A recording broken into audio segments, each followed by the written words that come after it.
the bot wants to make changes and begin operation a different way, and it needs confirmation to do so. And here's where it gets tricky.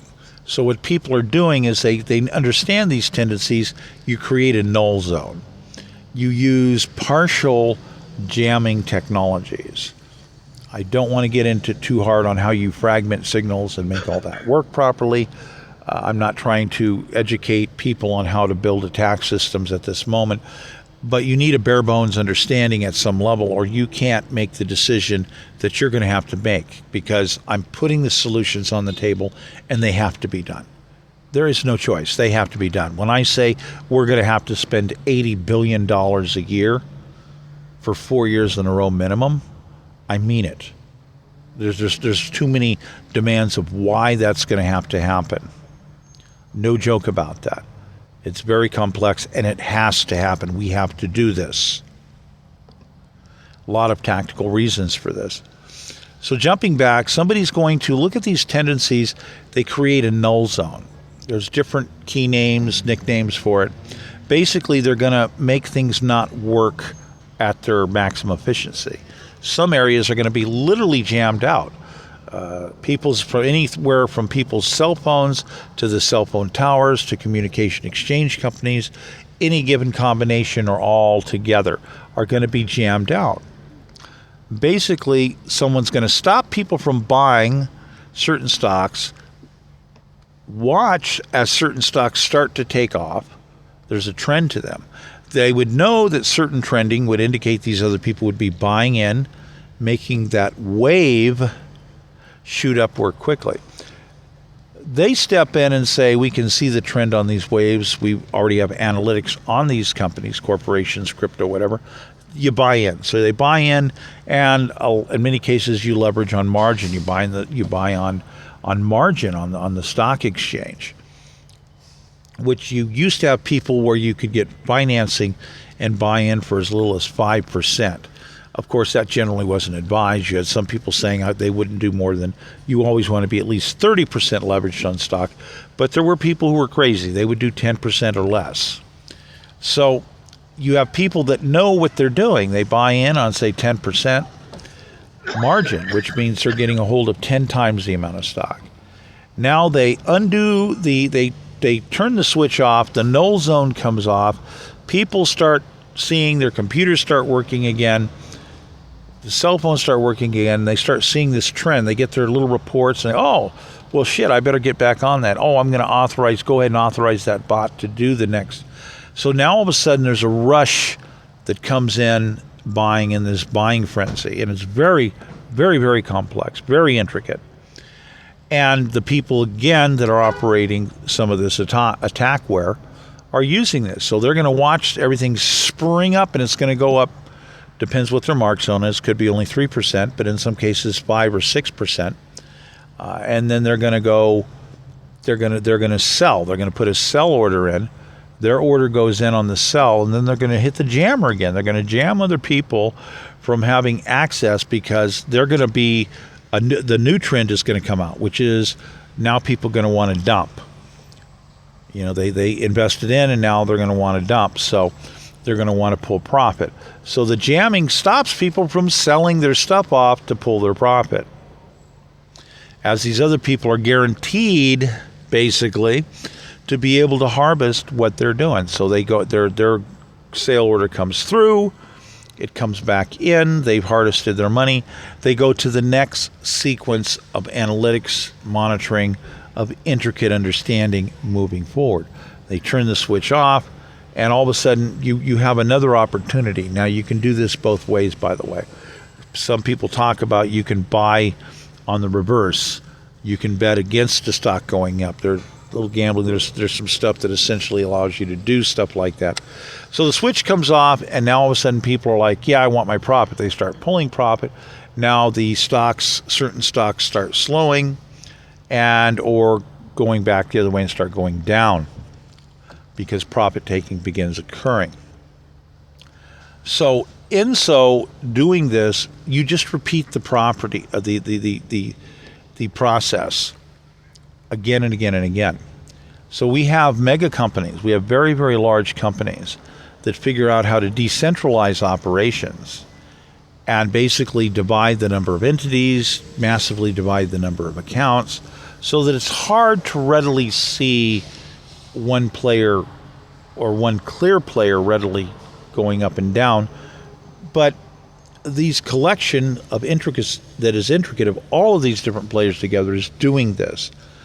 And this is why they're operating the attack software. So in many cases, they would just continue to operate what they're doing because they wouldn't care that they're connected to servers, which might be a separate company, or in fact be them as well, that they were getting charged at this rate, that every victim was charging them $300 an hour. Because you would have many people in this country making $1,200, $1,600 a day, all over the country. You would have people all of a sudden finding wealth in a way because they're included as part of the smoke screen so that someone cannot get an exact identification on these cyber attacks. They include other people, so it's part of a smoke screen. Well, they all have to be paid. Everybody gets paid and the servers have to cover it because that's what they're doing. That's their business. So, but many companies are making so much money. They're extracting such mind-boggling amounts of cash that they would pay the bills and still continue. This is something we're going to notice right away. What are the levels of cyber attacks? Are they going to continue? Are they going to increase? Are they going to dramatically lessen? How is this going to work? Because now we're going to tap in as a pool. We're going to charge them all. It's like an insurance pool. You're all getting charged for this, period. And all the victims are getting paid a minimum of $300 an hour. Now, at the moment, I don't want to address a lot of people that are upset saying that's a joke. $300 an hour is a joke, because when they start cyber attacking me, I'm investing, $2, $3, $10 million. You're joking, right? $300 an hour? And they're going to block me out intentionally? They're targeting me? You're joking. This is ridiculous. No. These people have to pay way more. These people are burning me hard. So we'll go into how that works a little bit later. But essentially, we have a solution. We must quickly implement the solution immediately because we're going to see a massive change. Tendencies will be affected, I guarantee you. There's going to be a lot of change because you're going to have a lot of different companies that are going to change tactics. You have some companies that are going to say, wow, there's no longer enough profit zone. We're just going to have to end our cyber attack business. You have other ones that are going to say that's peanuts. And, they're going to be also what? Triangulating in and locking in on us and setting choppers down and seizing the building. So we better increase our attacks while we can, take as much money as we can, and get out. So a lot of people will have different plans, which tells you something. If they're going to laugh at people collectively, including people who are victims who are part of a smoke screen getting paid $300 an hour, these people are making what?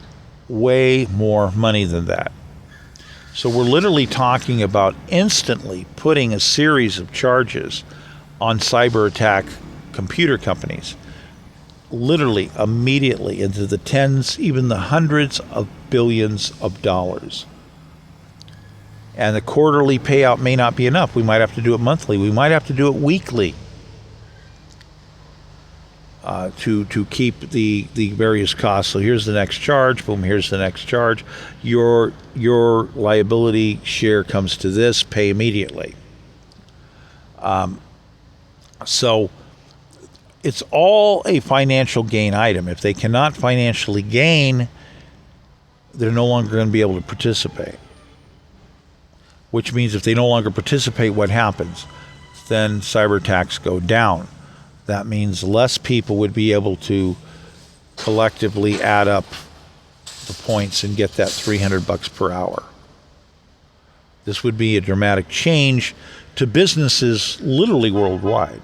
even if we're just focusing on the United States, you would have businesses understanding, wow, stuff is freeing up. Our registers are working. We can communicate with the home office. Customers are no longer getting frustrated from waiting in line and walking out the door. We're doing more business at a faster rate. This is going to be realized. And this is especially important, really at a lot of localized business levels, but it's at every business level. Okay, so there you have it. I'm going to end right here. Again, Michael Crosby. I'm running for President of the United States. I've just given you guys an understanding of some solutions and some understanding in security and what's going wrong and what we have to do to fix it immediately, several items. And that's, I'm trying to make it, I'll be honest, I dumbed down some of these things. Some techs are going to call me up and say, you didn't say this and you didn't say that and you didn't say this. Well, everybody has to understand, and this is as far as I feel comfortable with going at this point. So there you have it. It's a serious matter. There's a lot of serious solutions, and I have lots and lots and lots and lots of solutions. And of course, having $300 million in damage done to my archival holdings by insurrectionists and other parties aiding and abetting definitely changes the entire understanding of what's going on in the process of election, how many people are under attack, and why are the processes of election under attack. Again, I thank you very much for your time. I'm Michael Crosby. I'm running for president. I identify Democrat for the 2024 election.